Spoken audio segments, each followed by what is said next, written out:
नमस्कार बंधुरा सुलतान हेसेले आपनादेर सबाइके स्वागत। आज आमी मूलोर बड़ा बानिয়েছি। এই যে দেখুন কত সুন্দর হয়েছে। আর এই ঠান্ডার সময় কনকনে ঠান্ডায় বিকেলের দিকে গরম গরম চায়ের সাথে মূলোর বড়া দারুণ লাগে খেতে। আর এই সময় প্রচুর মূলোও পাওয়া যায়, আর জমিতেও প্রচুর মূলো থাকে। মূলোর দামও খুব সস্তা আর খেতেও খুব সুন্দর হয়। বিকেলের দিকে আমরা এরকম মূলোর বড়া বানিয়ে নিতে পারি। আমার এই রেসিপিটি আপনাদের যদি ভালো লাগে লাইক আর সাবস্ক্রাইব করতে ভুলবেন না যেন। এখানে আমি 3টা লাল মূলো নিয়েছি, আপনারা চাইলে সাদা মূলোও নিতে পারেন। লাল মূলোগুলোকে ধুয়ে আর আমি খোসাটা ছাড়িয়ে নিয়েছি হালকা করে, একটু একটু লাল লাল কালারটা রেখেছি, দেখতে সুন্দর হবে। এরপর একটা গ্রেটারের সাহায্যে আমি এটাকে কুড়ে নেব।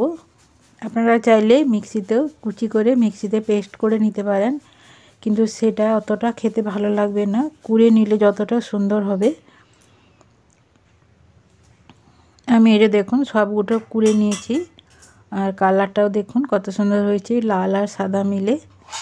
এরপর একটা বাটির মধ্যে আমি মূলোগুলোকে চিপে আমি রসটাকে আলাদা করে নেব। তবে এই রসটা আমি ফেলবো না, আমি পরে এটা কাজে লাগাবো। মূলোর মধ্যে প্রচুর পরিমাণে ভিটামিন আছে, যেটা আমাদের শরীরের পক্ষে খুবই দরকার। তাই রসটাকে ফেলে না দিয়ে আমি এই বড়াতেই কাজে লাগিয়ে দেব। আপনারা দেখতে থাকুন। আমার রসটা সব নিংড়ানো হয়ে গেছে। এরপর এগুলোকে একটু গুঁড়ো গুঁড়ো করে নিচ্ছি। এরপর এতে আমি কিছু মশলা দেব। 2টো লঙ্কাকে আমি কুচি করে নিয়েছি। আমার লঙ্কাগুলো খুবই ঝাল আছে, আপনারা চাইলে লঙ্কার পরিমাণটা বাড়িয়ে দিতে পারেন। এবার স্বাদ মতো নুন দিয়ে দেব।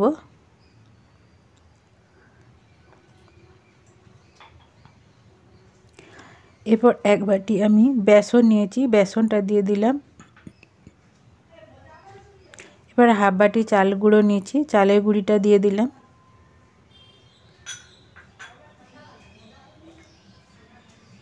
এরপর কিছু শুকনো মশলা দিয়ে দেবো, আপনারা দেখতে থাকুন, স্কিপ করে গেলে বুঝতে পারবেন না। এখানে ধনে গুঁড়ো দিচ্ছি। এই বড়ার মধ্যে সব কিছু মশলা দেওয়া হয় না, বেছে বেছে দিতে হয়। জিরা গুঁড়ো দিয়ে দিলাম।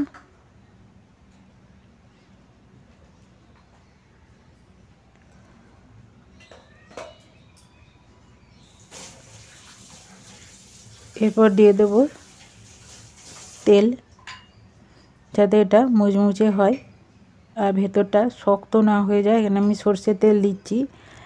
এর মধ্যে আদা বা রসুনের কোনো ব্যবহার হবে না, তাহলে মূলোর সাথে স্বাদটা নষ্ট হয়ে যাবে।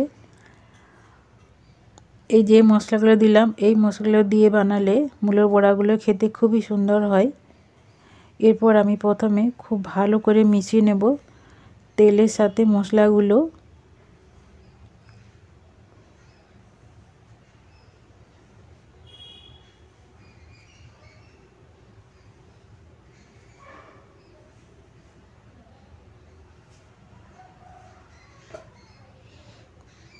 দেখুন আমার মেশানো হয়ে গেছে। এরপর যে মূলোর রসটা আমি করে রেখেছিলাম, এই রসটাকে আমি একটু একটু করে দিয়ে আবারও একটু ভালো করে মেখে নেব।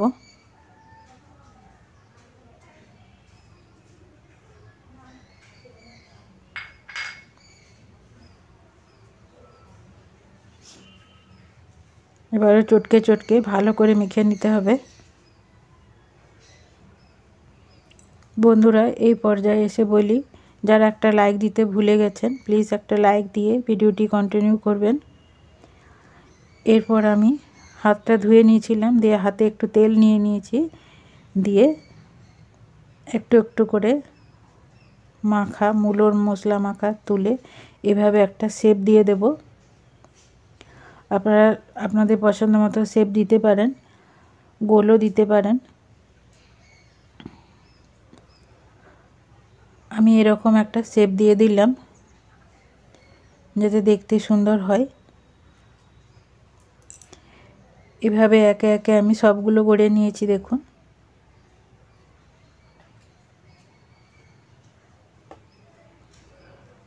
এরপর আমি কড়াইতে তেল গরম করতে দিয়েছি।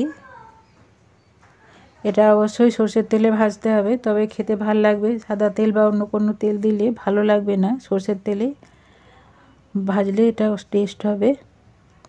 সরষের তেলটা আমি গরম করতে দিয়েছিলাম। এখানে আমি 1 কাপ সরষের তেল দিয়েছি।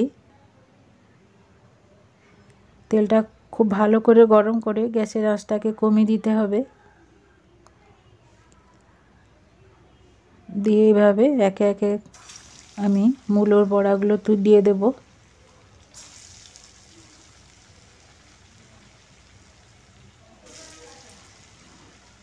লো টু মিডিয়াম আছে এই বড়াগুলোকে উল্টে উল্টে ভেজে নেব। 2 থেকে 3 বার উল্টে ভেজে নেব।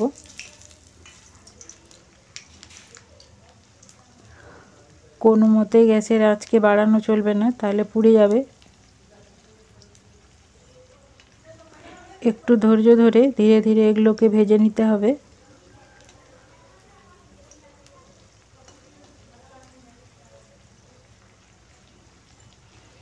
দুই থেকে 3 মিনিট সময় লাগবে এগুলোকে ভাজতে।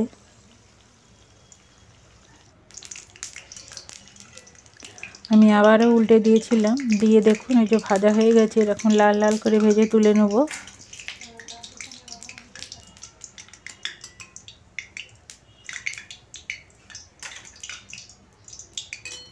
বাকিগুলো ওইভাবেই ভেজে নেব।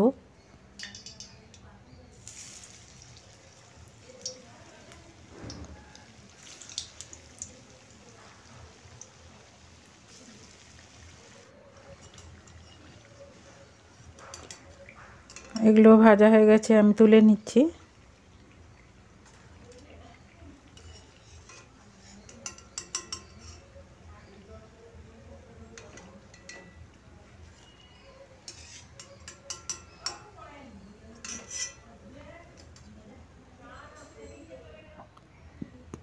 সবগুলো ভাজা হয়ে গেছে।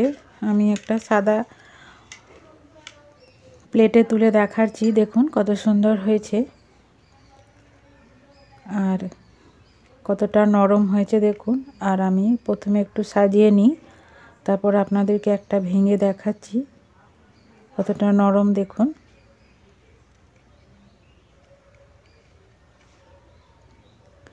এটা মুড়ির সাথেও খাওয়া যাবে, সকালের দিকে বানালে বিকালে চায়ের সাথে, গরম ডাল ভাতের সাথেও খাওয়া যাবে। আবার শুধুও বাচ্চাদের হাতে দিলে তারাও খুব খুশি হবে।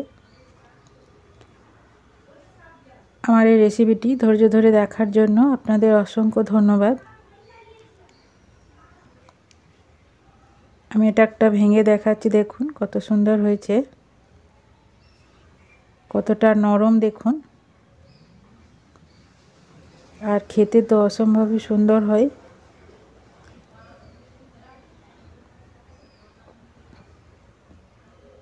যারা মূলো পছন্দ করে না তাদেরকে এইভাবে বড়া বানিয়ে দিলেও তারা বুঝতে পারবে না এটা কিসের, কারণ মূলোর গন্ধটা চলে যাবে।